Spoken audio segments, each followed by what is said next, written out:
हिंदू धर्मातल्या 16 संस्कारातील एक महत्त्वाचा संस्कार म्हणजे विवाह। या विवाहाचे प्रचलित असे 8 प्रकार आहेत। लग्नाच्या बंधनामध्ये माणूस तसा एकदाच अडकतो, पण काही माणसं या सगळ्या प्रचलित समजांना तडे देत असतात। त्यापैकीच एक घटना समोर आली मध्य प्रदेशातून।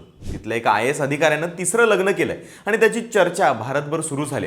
तसं बघायला गेलं तर आपल्याकडे काळ तसा वाईटच सुरू आहे। लय पोरांची लग्न ऐन 35 मध्ये देखील होईना। असं असताना हे अधिकारी महोदय 3दा लग्नाच्या बेडीत अडकतात, हे मात्र विशेषच आहे।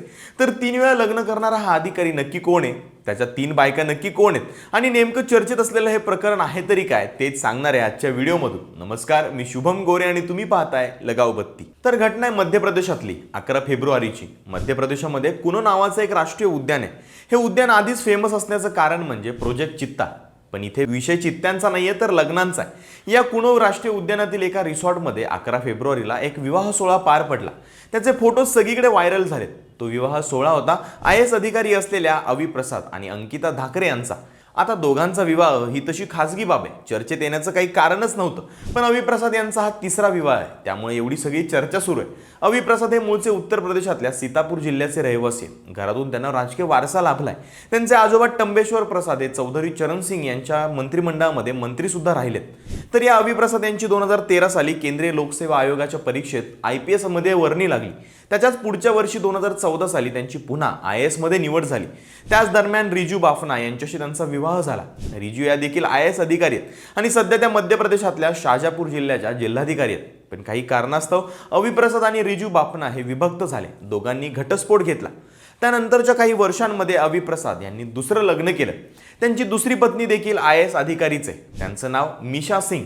मूळच्या आंध्र प्रदेशातल्या असलेल्या मिशा या 2016 बॅचच्या IAS अधिकारी आहेत। सध्या त्या मध्य प्रदेशातल्या रतलाम जिल्ह्यामध्ये जिल्हाधिकारी पदावर कार्यरत आहेत। 4 वर्षांपूर्वी अवी प्रसाद आणि मिशा हे दोघेही वेगळे झाले आणि घटस्फोट घेतला। आता हे प्रकरण एवढ्यावरच थांबेल अशी शक्यता असतानाच अवी प्रसाद यांनी तिसऱ्या विवाहाचा घाट घातलाय।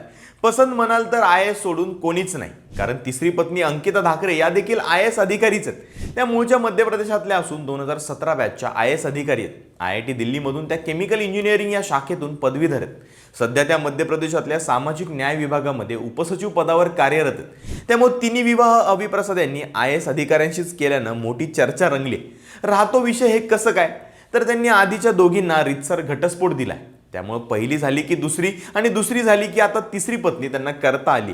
अवी प्रसाद हे मध्य प्रदेशातले लोकप्रिय प्रशासकीय अधिकारी म्हणून ओळखले जातात। याआधी त्यांनी अनेक जिल्ह्यांमध्ये महत्त्वाच्या पदांवर काम केलंय। कटनी जिल्ह्यामध्ये जिल्हाधिकारी पदावर असताना कुपोषणाविरुद्ध त्यांनी घेतलेले निर्णय लोकांच्या पसंतीत उतरले होते। सध्या ते मध्य प्रदेश सरकारच्या रोजगार हमी योजनेच्या परिषदेवर मुख्य कार्यकारी अधिकारी म्हणून कार्यरत आहेत। UPSCची परीक्षा पास झाल्यानंतर अनेक अधिकारी सोशल मीडियावर चर्चेत राहतात। अनेकांच्या लाईफस्टाईल पासून ते खासगी जीवन याबाबत लोकांना फार कुतूहल असतं। काही वर्षांपूर्वी टीना दाबी आणि आतार अमीर या दोघा IAS अधिकाऱ्यांचा विवाह सोहळा आणि घटस्फोट देखील माध्यमांच्या केंद्रस्थानी असलेला विषय बनला होता। टीना दाबी यांनी घटस्फोट घेतल्यानंतर मराठमोळ्या प्रदीप गावंडे या IAS अधिकाऱ्याशी विवाहबद्ध होण्याचा निर्णय घेतलेला, त्याची जोरदार चर्चा झाली होती। त्यानंतर आता अवी प्रसाद आणि त्यांच्या 3 IAS अधिकारी असलेल्या बायका या चर्चेमध्ये आल्यात।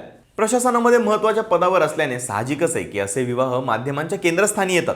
तसंच अलीकडच्या काही वर्षांमध्ये UPSC परीक्षेच्या संबंधी तयारी करणाऱ्या विद्यार्थ्यांची संख्या वाढली, त्यामुळे या संबंधी असणाऱ्या बाबींचे कुतूहल हे वाढीस लागले। बाकी काही असे ना, या अवी प्रसाद नावाच्या एका IAS अधिकाऱ्याच्या 3 IAS बायका याबद्दल तुम्हाला काय वाटतं ते कमेंट करून नक्की कळवा आणि लगाव बत्तीच्या YouTube चॅनलला सबस्क्राईब करायला विसरू नका।